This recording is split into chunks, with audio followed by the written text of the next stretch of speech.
Good morning. Welcome to today's presentation, Law Enforcement and SUD Recovery Partnerships.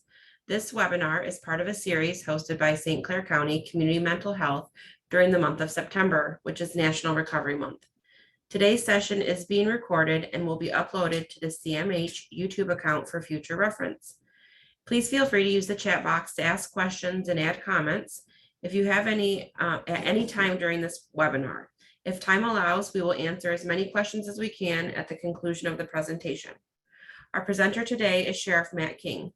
Sheriff King began his career with the St. Clair County Sheriff's Department in 1998. He has spent the last 24 years there in a variety of roles, including captain, interim sheriff, and most recently his election as sheriff in January 2021. With that, I'll turn it over to Sheriff King. Well, pleasure to be here today. I'm going to be presenting on law enforcement and our partnerships and our roles in SUD and how it impacts the community and how we interact and operate within the realms of law enforcement and how some things have changed. Over the years, we have done this presentation, usually a big overview of the drug task force and talk about some of the things we have in our jail, but I'm going to be shifting gears a little bit, highlighting a lot of the same information, but it's going to be a little bit more than just your regular overview of what happened with the drug task force in the previous year. I want to talk about some of our partnerships, some of our initiatives, but also some of the more important things that we do in law enforcement and just kind of let everybody know what we do as it pertains to substance abuse disorders. We also should have plenty of time at the end for questions. We've got the PowerPoint, as you can see up. I think it's only 10 slides. So I'll talk about the information on the slides, try not to kill you with PowerPoint, and again, have some time for questions at the end. Again, my name is Sheriff Matt King, 26 years in law enforcement, about 9 years in and out of the drug task force, 20 years on our special response team, 2 years now as the sheriff, and I'm proud to be able to serve the community in different capacities. Some of our recovery partnerships, the sheriff's office is obviously unique in law enforcement compared to other jurisdictions in the county in that we have a jail as well and a larger footprint in the county. But one of the most visible ways of law enforcement or the sheriff's office is in the public is through our law enforcement. Obviously, we have our road patrol and our different assignments in road patrol, may it be traffic enforcement or taking calls in different jurisdictions that we're contracted with or just our regular road patrol. But we also have our drug task force, which is obviously going to be highlighted today because of the topic that we're talking about. And I'll talk about the importance of the drug task force in battling the problem in our county of SUD. Our community outreach includes many different initiatives, but one is Hope Not Handcuffs. We realize in law enforcement, certainly here at the sheriff's office, that we can't arrest our way out of the opioid epidemic or any other drug problem. But we do see the importance of enforcing laws, as I'll say many times throughout this presentation, as law enforcement is called upon to get more involved with different initiatives to be community partners, to find answers to problems. And in this particular situation, we're talking about SUDs. We can't forget that we're the only entity that are here to enforce laws, protect people who are victimized. So we can't forget that our number one job is enforcing the laws. There is not another group or entity that can pick up that torch for us. So we can't lose focus on our number one job while we still want to grow and be a part of other initiatives and be a part of the answers to problems in our community. So I'll hit on that several times, but our drug task force is an enforcement arm, obviously, and we also end up sometimes be able to get people who are addicted to substances in touch with services. So it's important to know, and we'll talk about that a little bit later when we talk about all the services we have in the jail. Our community outreach, like I said, Hope Not Handcuffs. There's the ability for people to come into our lobby at the sheriff's office if you're opioid addicted and explain, or any addiction really, explain, hey, listen, I need to get services and I need to get help right now. We can get them in touch with people who can get them immediate help. We don't worry about if they've got some little misdemeanor warrant, and we don't want people to be afraid to reach out to law enforcement because they've got some, say, warrant for driving unsuspended or some small charge.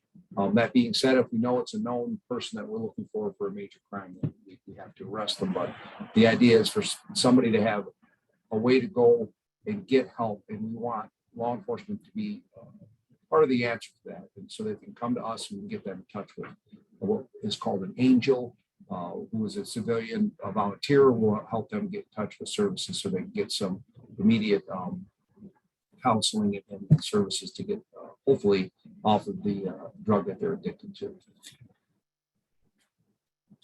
Our naloxone program, several years ago, we saw a trend throughout the country, certainly in the state, and it came down to the sheriff's office as well, where we realized that oftentimes that our law enforcement officers were becoming in contact with people who were overdosing from opioids or synthetic opioids before EMS, just because our law enforcement were out and about 24/7. We don't wait at a station to respond to a call. If we're not on a call, we're working in neighborhood or working traffic. So we're embedded throughout the whole community. So we found that when we have deputies showing up on scene and there's somebody overdosing, we shouldn't have to wait to have EMS or fire come and administer naloxone. So our deputies, all of them carry naloxone, and which is a drug that is used to reverse opioid overdoses. And at that point, we have the subject, we encourage the subject to go to the hospital, as we know that the naloxone may be blocking the opioids enough to get the person out of the overdose for now. But if there's enough in their system, that in time the overdose could kick back in. So at that point, we try to get the person to go with EMS to the hospital to get treatment. We also are part of many initiatives and groups so that we have a voice and are able to volunteer our time and services to be, like I said, an answer to problems. And this problem, we're talking about people who are addicted to substances. So we have representation on the CSCB, the Substance Use Disorder Committee. It used to be the Opioid Executive Oversight Committee, who answers to the CSCB. We saw a need in the Substance Use Disorder Committee to change the name because we saw a shift in the drug use in our community. By all means, the drug use in the world of opioids and synthetic opioids is still a big problem. But our biggest problem in drug use in our county right now is methamphetamine. So we wanted to broaden the title so we could broaden our focus on how we could respond and be a part of finding ways to get people the treatment who are addicted and hopefully stop people from even trying the drug and shrink our number of addicted people in the community. So we're going to start right off with the drug task force. Again, our road patrol deputies come in contact with people who are victimized by addicted people who are committing crime to get the funds they need to buy the drugs that they use. So I don't want to discount or forget about our road patrol, because really they're the first line out there interacting with people we go on calls with. It might be a domestic and the subject is using the substance and it's causing their erratic behavior. It may be a larceny. It could be, you name the crime, destruction of property, an assault, a robbery.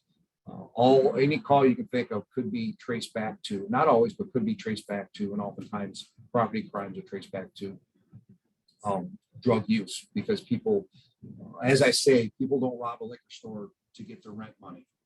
They're usually robbing liquor stores and doing something erratic because they're desperate, and they're desperate to get the money they need to get the drugs that they're addicted to. So by all means, our road patrol, huge part of our interaction with the public and our enforcing laws when it comes to people who are using substances. But the drug task force, obviously, that is the world that they are in 24/7. Our drug task force, they're charged with finding and arresting drug dealers. We do come across people who are addicted to substances, obviously, in our drug raids and our other interactions throughout the community, through our drug task force, but our focus is to arrest drug dealers, to get the drugs off our street, and to hopefully lessen the possibility of people overdosing from synthetic opioids or whatever the drug may be, and obviously for people coming in contact with drugs and having the opportunity to try it for the first time. You know, our drug task force has a big footprint and it's grown a lot. We are very well supported by the community, and we appreciate that, as it is a village run drug task force. The last, actually, it was 2 times ago, we requested to beef up our drug task force. We had never asked for an increase in funds, and the drug task force was actually able to double in size. It's been probably almost 40 years now the drug task force has been up and running, and that was the first time we asked for an increase. With that, we're able to increase our partnerships throughout our community. Currently we have county, local, and federal law enforcement agencies in our drug task force. We have the drug task force comprised of members from the St. Clair County Sheriff's Office, and I'll run through the kind of the roster, if you will, in a minute. Our local law enforcement, federal law enforcement, and the St. Clair County Prosecutor's Office, all funded through our budget.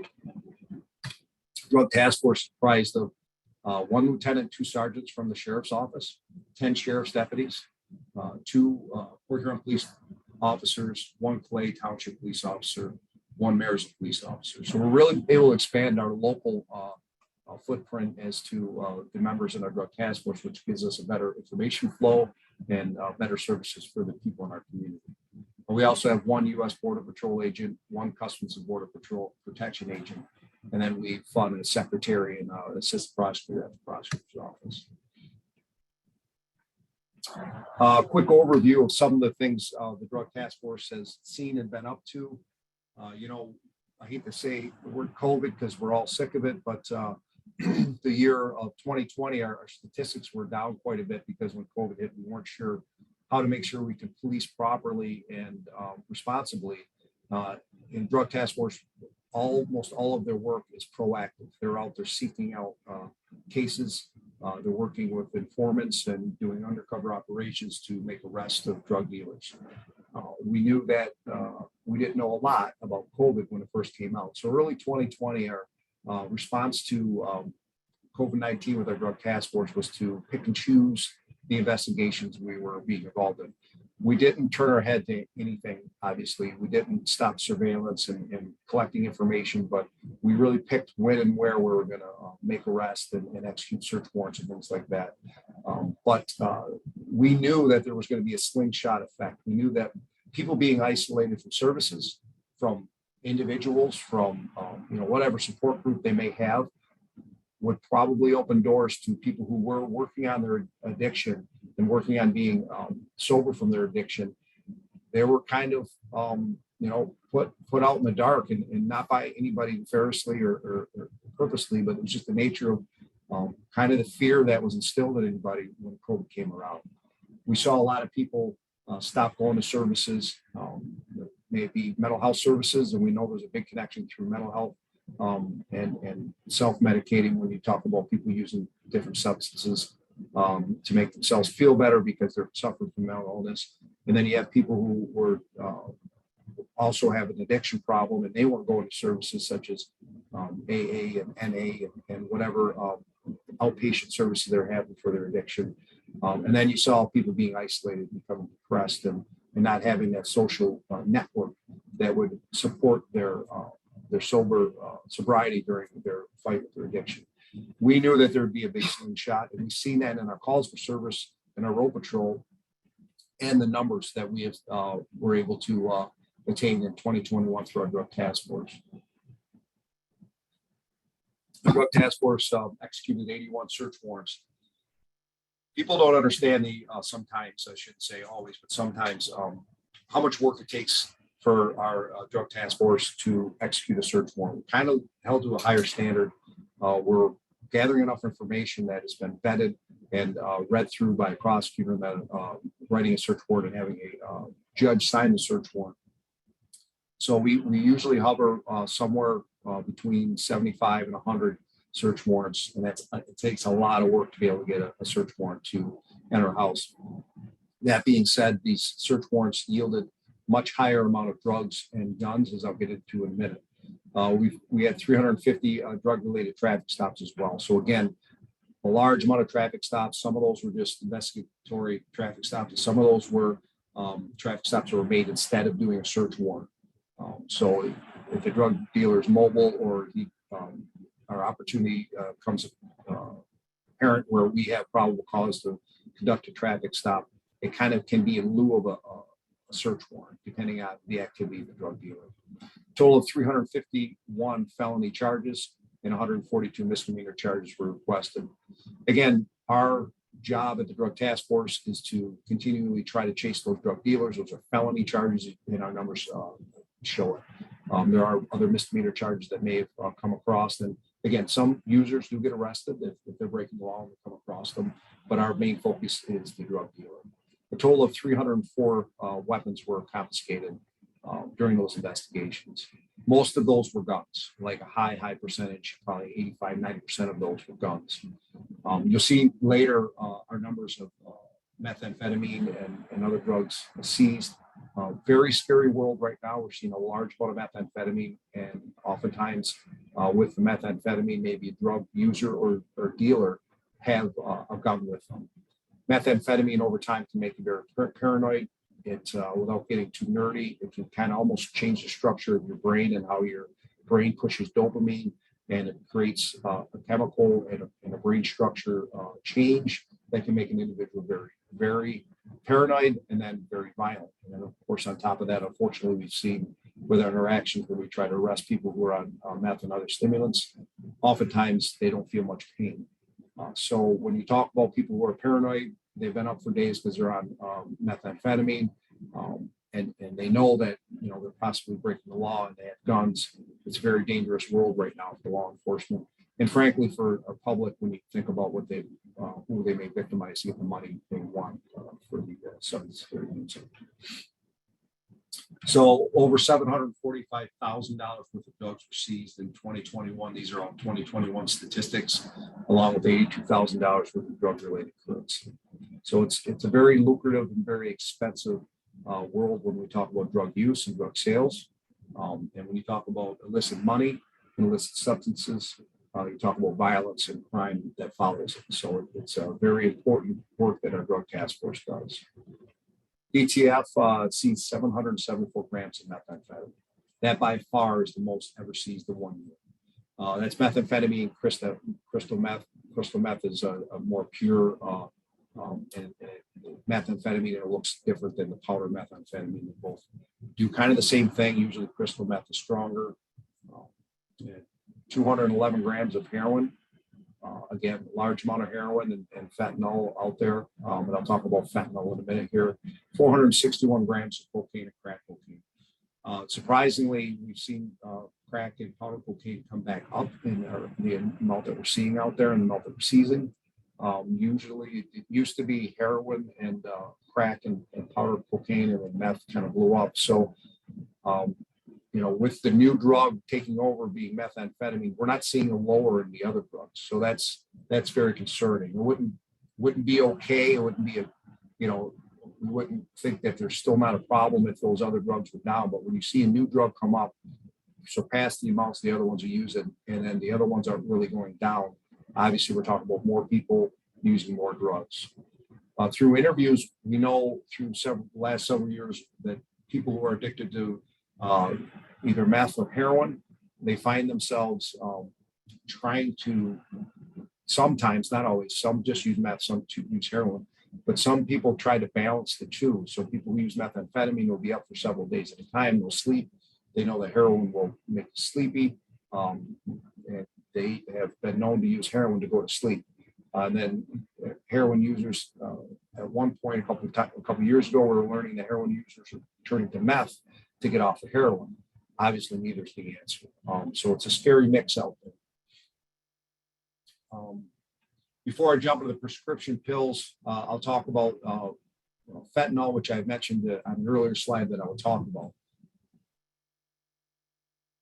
Fentanyl is a synthetic opioid. I think most people know that by now. It's a synthetic opioid that was first developed by doctors, mainly for people in extreme cases, cancer patients, people who are perhaps on their last days of cancer or with catastrophic injuries from usually a car accident or something like that. It's a synthetic opioid that does not need a crop. So you think about how opioids are made or cocaine is made. You need a crop to develop that substance into the drug. poppy seeds or poppy flowers are used to make opioids. You don't need a crop for fentanyl. So it's just fully synthetic, but has the same effects as opioid, maybe heroin or morphine or or narcos or whatever you want to call it. But it's much, much more powerful. That being said, we know that the drug cartel have learned how to make fentanyl, and if they can make the fentanyl with just chemicals, not wait for a crop to mature and collect that crop and process it, it's easier for them to make large amounts, and that if it's easier, it's cheaper. So we're seeing a lot of substances that are being other substances that have fentanyl mixed into them. Through a lot of research, through the DEA and many other federal governmental entities, we found that it's not always that individuals are mixing fentanyl in with the drug. They may be, especially if it's heroin, to make it be stronger, to make it, people think they're buying heroin, but they're buying fentanyl. So the dealer will market it as heroin, and the user won't even know there's fentanyl in it. But we're seeing cross-contamination where people are using the same tools, believe it or not, to mix and make fentanyl to make other drugs. So they're pushing out large amounts of maybe cocaine or usually methamphetamine that has traces of fentanyl in it. And then people who have never used opioids are overdosing. So it's a huge problem, and it's been a uptick in fentanyl and methamphetamine. Basically, and I don't want to get into politics, but over the last several years, when the borders open, we know where the drugs come from. They come from Mexico and Central America, and they come up through our southern border and work their way up to our communities. Prescription drugs. We still see a lot of prescription drugs out there. Years and years ago, when I was a deputy of the drug task force, we saw an uptick on people selling prescription drugs. At the time, they were Oxycontin and Vicodin. Opioid-based prescription drugs. And we didn't understand why. I think we all know the story now, but I'll try to recap it quickly. There was a large amount of physicians that were poorly educated in the addictive nature of these prescribed opioids. And it was kind of the policy, written or unwritten, I don't know, but that in America, we have enough good drugs that we shouldn't be in pain. So prescription drugs were prescribed, opioid drugs were prescribed very liberally. People would get large amounts of them at a time because they had a knee surgery or back injury, or you name it. It would mask the pain. But as we learned quickly, it's the same opioid in that Oxycontin or Vicodin that is in heroin, maybe just at a different level, right? So people were physically getting addicted. People that would otherwise never be introduced to any kind of nefarious drug. We're talking doctors, lawyers.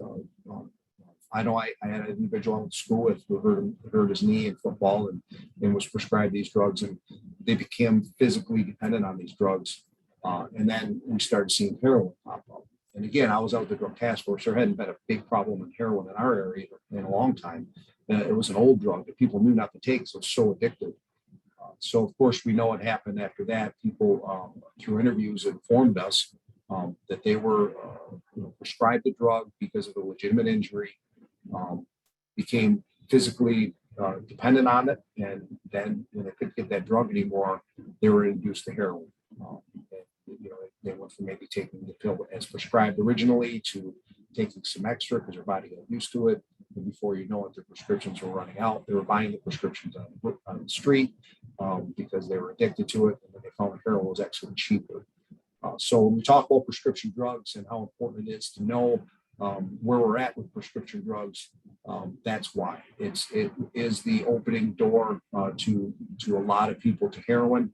I dare say that if we never had the over prescription of opioid drugs, we wouldn't have had another heroin epidemic. I mean, they go hand in hand. I think it's no question. So we did seize nearly 2,000 prescription pills in 2021. Again, just our drug task force. That's not our road patrol or all the other police officers out there in the county that don't work for the sheriff's office. Over half of them were opioid based. Again, that gives you an idea of how big of a problem we still have with opioid pills out there. So many times people also tell the story. If they weren't prescribed a drug, they were maybe at a party and an individual said, hey, instead of drinking 9 beers and being hungover tomorrow, take this Vicodin and drink 2 beers and you're going to have the same effects and you won't be sick tomorrow. Well, unfortunately, that rolled into a lot of people becoming addicted to drugs as well. So it's very important to think about what we can do to get drugs off the street, prescription drugs in particular, because it should be more controlled, more easily controlled when they're no longer needed. Thanks to a partnership with DEA, we do have a drug take back program, and we are able to take back any pills, any prescriptions that you received or a family member received, or maybe a deceased loved one received that you don't use anymore, or again, if the person has passed on. We need to get rid of those drugs and get them off the street, out of our cabinets. Don't have them laying around. We don't want an individual, maybe a teenager or whoever, come in and take that substance for the wrong reason and then create an addiction problem. Over 3,200 pounds of pills have been turned over to the sheriff's office over the last 12 years, and that's including the 500 pounds that we received in 2021. If you think about how little a pill is, a pound of pills is a lot of pills. I see these big boxes of pills that are involved, and it's great that we're collecting them in a safe manner and getting them to DEA where they're able to disseminate it. Another way that we're involved in SUD recovery and to be a service to our community is something people might not think about as school resource officers. We have school resource officers at the Sheriff's Department in Port Huron Area School District, Anchor Bay School District, and Memphis School District. Port Huron also has Port Huron police officers, and there's plenty of other school districts out there who have respective law enforcement in their schools as school resource officers. These are just ours. We're able to have an impact on kids early on, a positive impact where instead of it being a traffic stop when it's dark out and your mom's nervous because the blue lights are flashing in your eyes and you don't know if somebody's done something wrong, or perhaps that child has seen a video or two where interaction with law enforcement is negative. Kids are able to see law enforcement as human beings, working with them every day, an outlet that they can trust, relationships are built. They can go to the deputy or whatever, if it's a police officer in another jurisdiction, tell them about a problem. Maybe it starts out with just the fact that that person in uniform smiles at them and is there every single day and makes them feel a little safe. Over time, maybe a high five or two, maybe they get involved in a class or a game or a gym class, and that trust is built and that positive interaction is built. So if that child is going through a situation where they live, there's people addicted to substances and they know it's not healthy, especially as they get older, they perhaps get exposed to other ideas and healthier, safer things. They have an opportunity just when they go to school to talk to a police officer. In other words, if they didn't have a school resource officer available, if there was no school resource officer in their school, what would they do? They'd have to get the gumption up to pick up the phone if they have access to one and call 911 because mom's doing things or dad's doing things because of the drugs they use or the substance they use. So school resource officer is a terrific foundation to get law enforcement and a positive impact to our kids and to have an example of what a relationship can be with a law enforcement officer. And it doesn't have to be negative. It can be fun. It's positive. They're there to help. Our corrections facility is really where a lot of our services come in. We like to say we have a captive audience. Individuals who may be addicted to drugs come into our facility and they have an opportunity to get some services that they may never otherwise hear about or even think about taking advantage of. If an individual comes to our facility, obviously they're going to go through a period of time of sobriety if they like it or not. And at that point, their thinking process may clear up and they may decide to take advantage of some of the services we have inside. In 2021, our jail booked in 3,216 inmates. And if that sounds high, outside the COVID years, we actually averaged 5,285 in a given year. Inmate programming is the main tool to reduce recidivism. Our philosophy at the jail is and has been for a long time, we want people to leave our facility better than when they got in. By all means, we're realists. We know that when the individual leaves our facility, they may go they continue with those services, or they may go back to the previous decisions that are making the lifestyle that they were in before.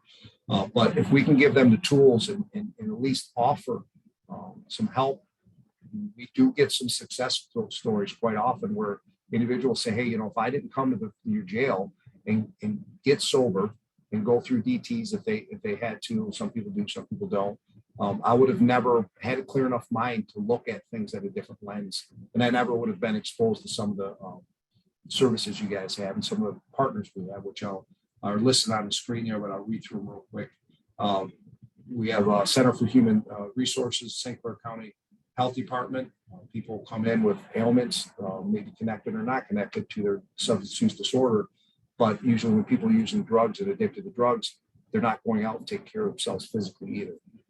St. Clair County Community Mental Health, we work with very closely. Again, I talked earlier about the connection of people who are suffering from mental illness and the connection to substance use disorder, because oftentimes people with mental illness, and by all means, I don't want to say all the time, I don't want to create a stigmatism, but we know there is oftentimes a correlation of the two where people self-medicate because they are going through crisis or they are suffering from mental illness that has not been diagnosed and or treated. Catholic Cold Social Services, and I'm going to skip down to the Forgotten Man Ministries or Forgotten Ministries. Those are along with several other volunteers, are spiritual-based outreach. I haven't heard too many stories of people recovering fully from maybe substance use disorder or just committing crimes and not living a very full life, or find themselves in jail or failed relationships and things like that. I haven't found too many success stories where they're sober for a long period of time and thinking clearly and functioning in society in a healthy way for them and for others without some kind of spiritual connection attached to it. I'm not saying it can't be done, but usually when I hear a story of somebody who was really down and really addicted to drugs or doing poorly in other ways in their life, and they say, I've been sober and happy or healthy and happy for 5, 10, 18 years, or whatever the number is, there's almost always, and I'm saying 99% of the time, you hear spiritual based because they realize there's something bigger in this world than themselves, and there's something out there that cares about them that perhaps isn't visible here on Earth. So I believe that's very important. We also have a professional counseling center, Sacred Heart Rehabilitation Services, Region 10 Access, and our peer recovery, all important resources for individuals in our jail who are going through substance use disorder. Our correctional facility also offers the Intervention Academy, which offers individuals the ability to get their GED or high school diploma. For people to, and by no means do I want to act like I'm an expert in substance use disorder, but I think we all know, but for people to become sober and healthy over a long period of time and get their life on track, they need to have a whole attack on that problem. So when I say that, I mean, you have to have mental health, what I talked about earlier. Obviously, got to become sober and realize your addiction problem. But you also need to be able to be prideful in yourself and look yourself in the mirror and say, hey, look what I've accomplished. And then, of course, that leads into having an income and be able to provide for yourself if that's something that is possible for the individual situation. So getting that individual a GED or high school diploma really fills that self-satisfaction, a little bit of pridefulness in what they've done and can do in the future, give them hope for things to come. Our RSAT program, Resident Assistant Abuse Treatment Program, it's a great program that oftentimes is a condition of their sentence and it saves money and jail days. Oftentimes, the individual who's addicted, the judge may realize, or the sentencing guideline may show that this individual would really benefit from this program. Instead of being in our jail for 200 days, maybe 120 days upon the completion of the RSAT program. Now that number is arbitrary. I don't know the amount of days that each individual gets off the top of my head because they vary. But if we can get that person to go through a program that's going to set them up better and be a better person when they leave and be a better individual when they leave, and give them a tool in a toolbox to stay sober, rather than just have them sit there for an extra 20 days and serve their sentence.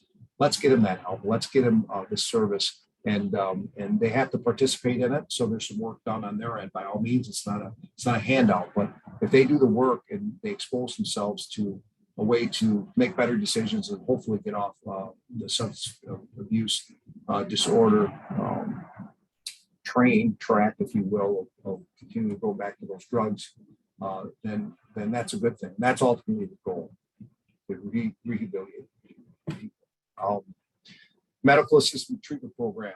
It's offered to inmates as an approach to treating substance abuse disorder. It combines obviously counseling and different community mental health can be a part of it as well. But it also combines medication therapy too. So you've got the mental health therapy and counseling, but also the medication, because some of these drugs that we're talking about, specifically opioids, are so physically addictive that their body is going to kind of fight them if they don't use the drugs, which I think most people understand. So we combine a proper medication that is administered by physicians and our medical staff at the jail, and get them counseling as well. It's a two-pronged approach, and it can be very effective to help people kick their addiction. So with that, I promised that there'd be questions, and I'm prepared to take any questions if there are any. I actually got through that quicker than I thought. I'm usually a talker, so. See where the chats. Do we have any questions?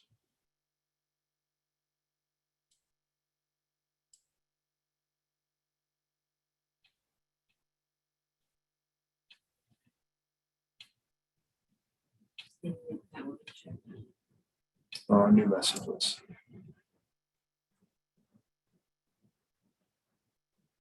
So the MAT, the question was, when was the MAT started in the jail? I thought this wasn't offered.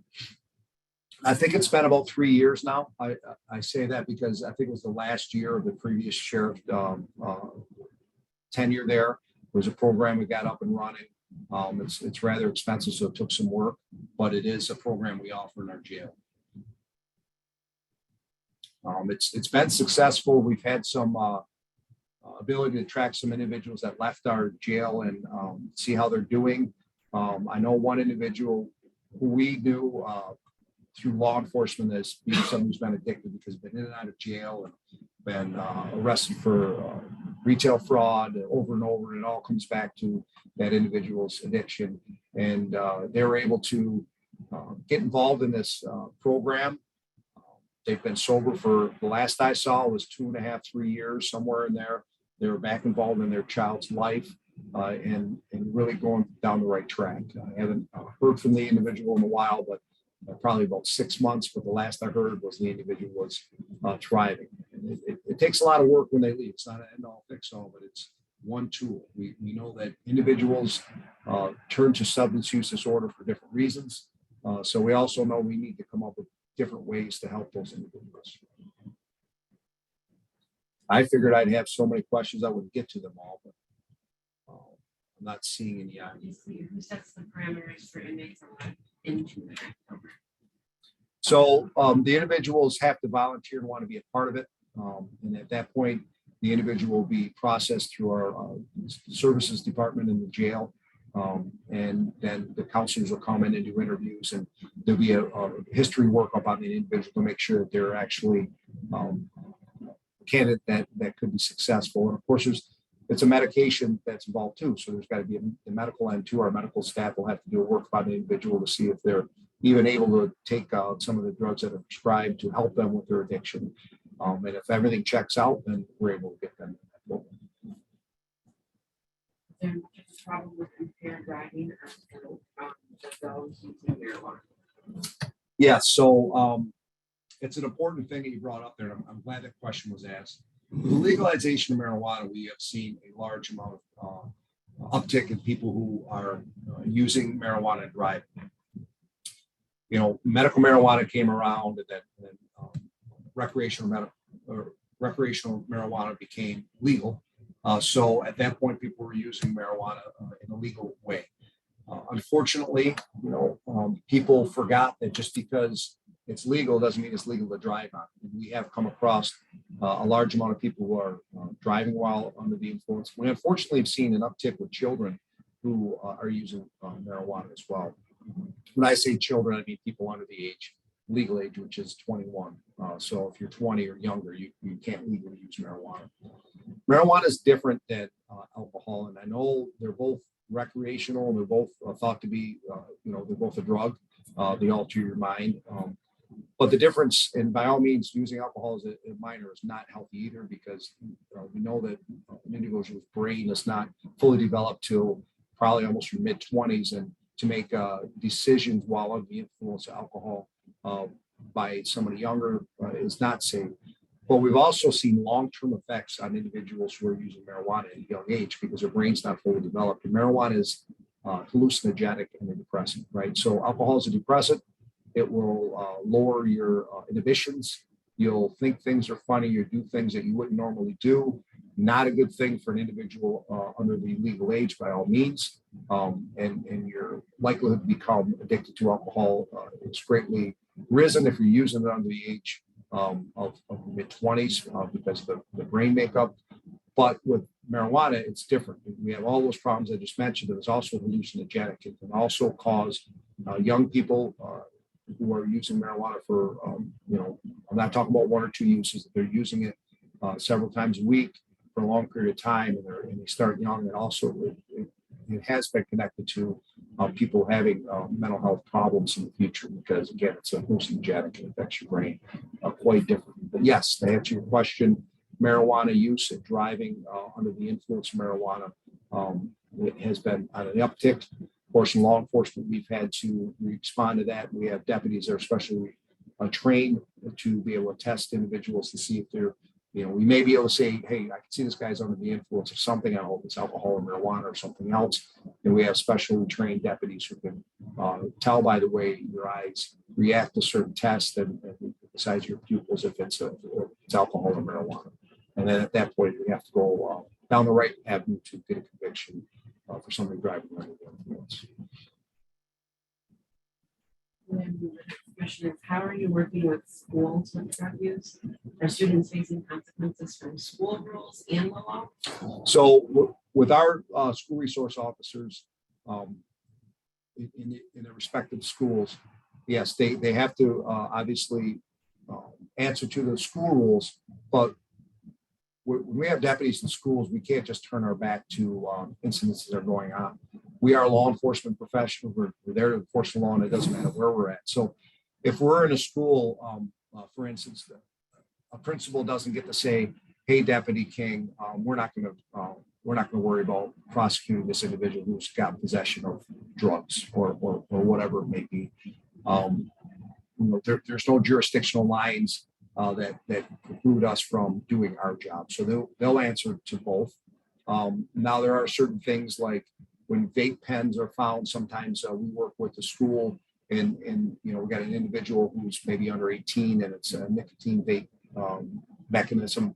And they may have some rules where like, the first time we're going to handle it in-house and the next time we may have you write a ticket. We're talking about civil infractions at that point. It's a different ballgame. But when we're talking about a crime like illegal possession of substance, then the deputy will take action.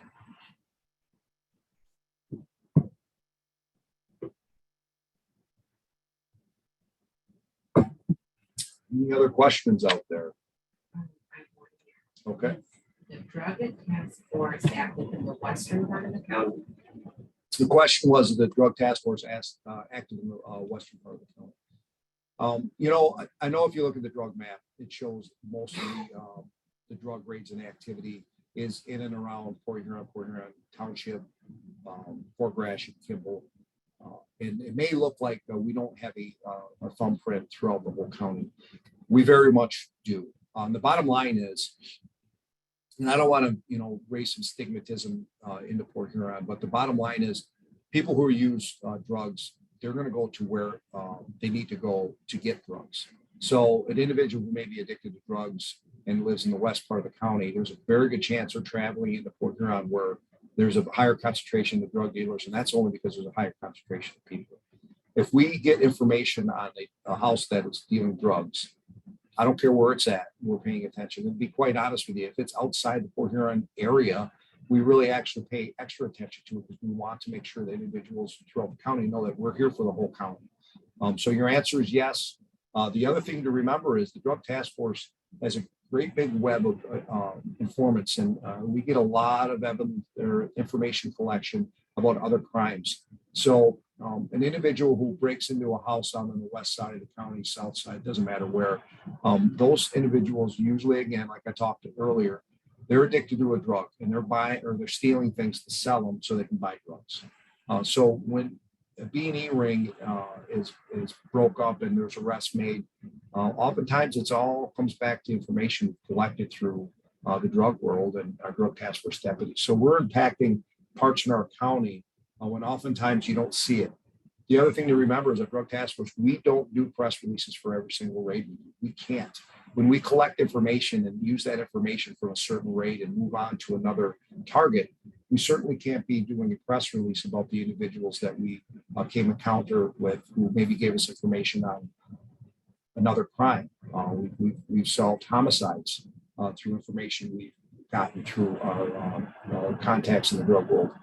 So you'd be surprised how big of an influence and how much information is gathered from our drug task force, and how if we could, without giving up our informants and giving up too much information, it explained to the county every time a crime was solved, you'd be surprised how many times it does involve, excuse me, drug task force deputies. How many people have participated in Hope Not Handcuffs? I unfortunately don't have that number. Not a ton at our facility, but we have had some people take advantage of it. There are other jurisdictions and police stations that do it. I know Port Huron Police does it, and I don't want to name other ones that I think does it, because if I was wrong, I don't want an individual to go there and not get the help that they're looking for. But I know that several other ones do. So I don't have the number. I know that we have had people come here, and I know I've talked to Port Huron Police, and they've had individuals go there as well. What goals has the Drug Task Force set for the upcoming year? So, our goal is always to get more proficient and have a bigger impact on the community. We don't specifically set goals as far as numbers. I know in 2021, we had 83 drug search warrants, but several years ago, we had over 100. But last year, we got more drugs. So we're always looking to get the most drugs off the street. And sometimes that may mean we do 70 search warrants, or maybe we do 110. But we try to have the biggest impact on our community by arresting drug dealers. And that also includes, again, the work they do that in connection to the other law enforcement agencies throughout the county, getting guns off the street. We come across a lot of stolen property in these search warrants. So we don't specifically set a numbered goal, but our goal is to be a bigger impact on our community by arresting more drug dealers. Okay, and what level are we seeing fentanyl compared to our surrounding counties? So recently I saw a statistic that we had more overdoses per capita connected to fentanyl than not any other county, but most other counties within our region. I'll say the thumb region, reaching into Lapeer and down to Oakland, Macomb counties. I don't know if that's coincidental. We have a very unique, there's a slide that it's usually involved in this presentation, but I didn't want the presentation just to be about drug task force. But we have a very unique geographic mapping in our county makeup, if you will. Obviously, I-94 begins or ends, depends how you look at it, and I-69 the same thing in our community. Those roads go directly to larger communities who we know are hub cities for the trafficking of drugs. We know that the drugs come up through our southern border. Some of the drugs will shoot up towards Cincinnati, then Chicago, then over to Detroit, or Cincinnati, then Detroit. Some shoot up to Cincinnati, Columbus, and then Flint. and then some will shoot out towards the middle of the country and west part of the country towards LA and Las Vegas and things like that, hit different cities. It's a pretty well-known trail, if you will. And unfortunately, two of those major trails end right here in our county. And of course, we have the international border. A lot of fentanyl, most fentanyl that we know of comes from the southern border, but a lot of it also comes from Asia, which come in through Canada. Most of the drugs trafficked and move through our county are actually moving into Canada, and then the money comes back through. But we also know some of the synthetic opioids and synthetic hallucinogenics, like your synthetic marijuanas and things, come through the mail through Canada and then through from Asia and then back through our county. Some go right through our county and weren't ever meant to even be on our streets, but of course, plenty of it ends up on our streets. So I don't know if that's why we're seeing a per capita higher amount of fentanyl related overdoses. I also don't know if it's just a better job of tracking it.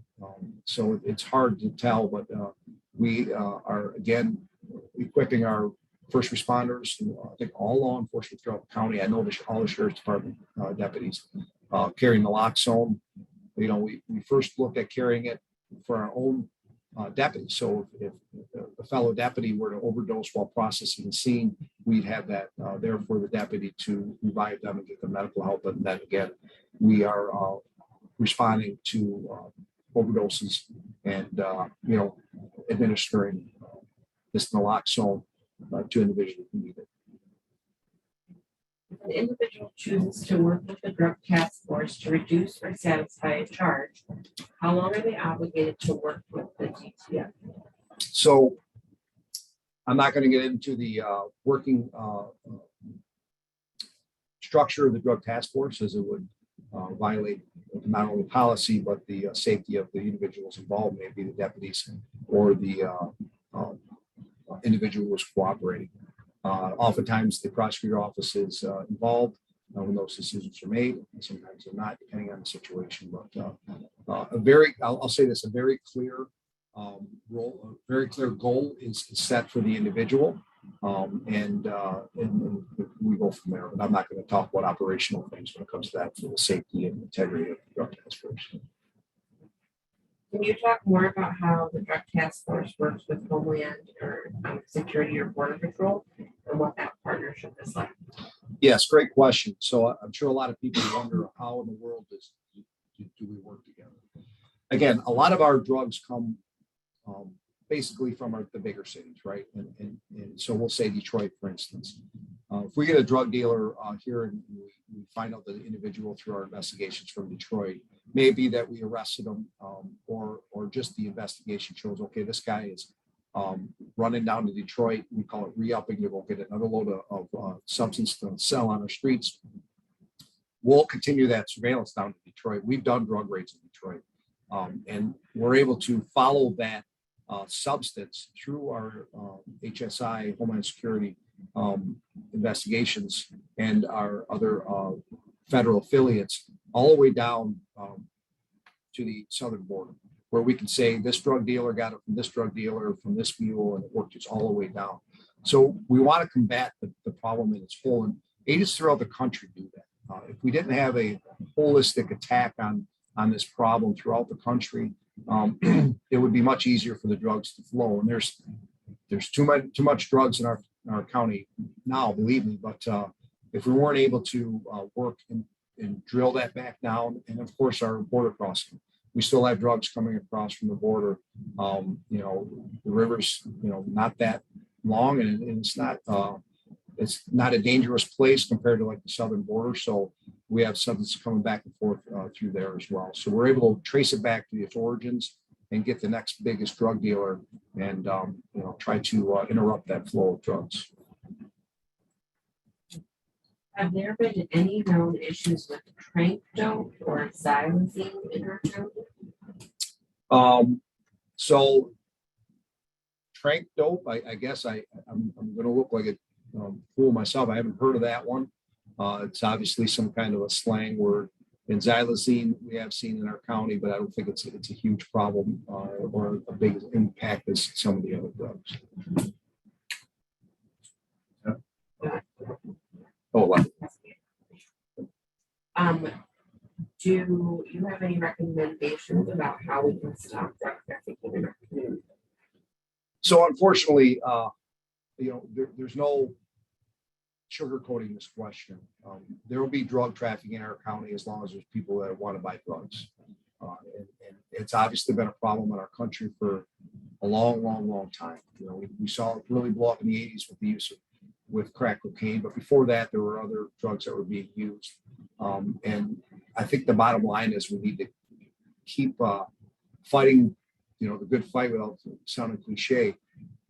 I've talked to people about the importance of our drug task force. And if it weren't for our drug task force, the largest law enforcement shift, if you will, in our agency, battling drugs 24/7 and battling traffic with drugs 24/7, we would see it be more mainstreamed. We would see more people here having access to it. We'd see more people, we would see gangs move in, but we disrupt these drug dealers and their ability to become organized constantly. We're a big enough county where there's enough people using drugs, and of course, being a border county, being an international border, it could be a bigger problem. But the work that the drug task force does, and then of course in conjunction with all their law enforcement working with the drug task force, creates it problematic for drug dealers to get foothold in our community. So, we're not going to erase the drug problem through arresting them, individuals, and we're not going to stop drug dealers from coming here. But what we can do is make sure that they don't get a foothold and get organized, because that's when you see large victimization. That's when you talk about cities who are overrun with drugs and gangs, where even the law enforcement can't get a grip on things because they're so organized that you can't overcome them, or overcoming takes extreme measures. We're able to interrupt that, and it's been work that's been done for the last, like I said, almost 40 years by individuals working nothing but drug cases of violent crime cases connected to drugs, that has made it so it doesn't become an organized problem where we have rampant organized crime and other crimes happening in a fashion that we can't police it. So are we going to be able to arrest our way out of it? No, but we certainly need to continue to disrupt it to keep our communities from becoming overrun with those type of gang or organized crime activities. I have two more questions. I think we'll take us to our hour limit. How big of a concern is human trafficking in our county? So human trafficking in our county is a concern. The word in term in itself has become broader. I don't want to discount the scariness of it, but it's become, I think a lot of crimes and a lot of prostitution and things have been kind of smashed into the term of human trafficking. It has seen human trafficking, and when you talk about people being taken across borders illegally through a hired person over the river, right? We've seen plenty of people, and we work again with our federal affiliates being smuggled across the river, namely usually the southern border. When I say southern, I mean the southern part of our county, where they've got little islands that they can island hop to get to America. So yes, that's happening. And we have seen some people probably, I shouldn't say probably, in the western part of our county who are working, migrant workers who are perhaps working off their debt for being brought here. Again, they pay somebody to get them across, then they owe so much time and labor. That's really rare, and we haven't found a lot of it, but we have found a few cases of that. And then the biggest part is when we find people who are addicted to substances, and then they become indebted to drug dealers because they can't pay for the drug they use, and then they have to prostitute themselves to pay that debt back, and that's obviously a form of human trafficking as well. So it's not the problem isn't what perhaps you see in a commercial where individuals are kidnapped and enslaved. That's not to state how important it is to work against the other things I talked about, particularly the individuals who are forcibly prostituted because of their drug addiction. And we do see that a lot. Females who are addicted to drugs find that they can pay for their drugs through prostitution. By all means, most of them don't, but some do. And we know that if it wasn't for the substance use disorder they have, they would not be engaging in these acts. So it's a problem, and knowing exactly how to attack it is important. And again, we're always investigating times where people are forcibly prostituted for their drug use, and we prosecute those individuals. So when you see those crimes, those felonies that I listed off earlier, we might have done a drug raid, arrested somebody for felony possession of intent to deliver drugs, maybe possession of drugs, possession of a firearm while committing a felony, and then some type of prostitution ring. So that may be 3 different charges on one individual. Okay, so it looks like we are at our hour. I really hope I answered some questions. I had a little bit of a different approach this year than usual. I appreciate everybody that was on the screen here watching and the questions that were asked. And again, I hope I answered some questions. I appreciate the support that law enforcement gets throughout this county, and I wish everybody luck out there. Thank you.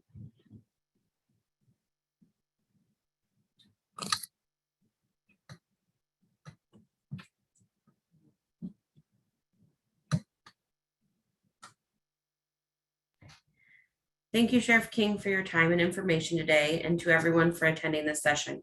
To recap, today's presentation is one of many webinars scheduled throughout the month of September. You can still register for any upcoming presentations at sccmh.org. Thank you again for joining us today, and we look forward to seeing you at the next webinar.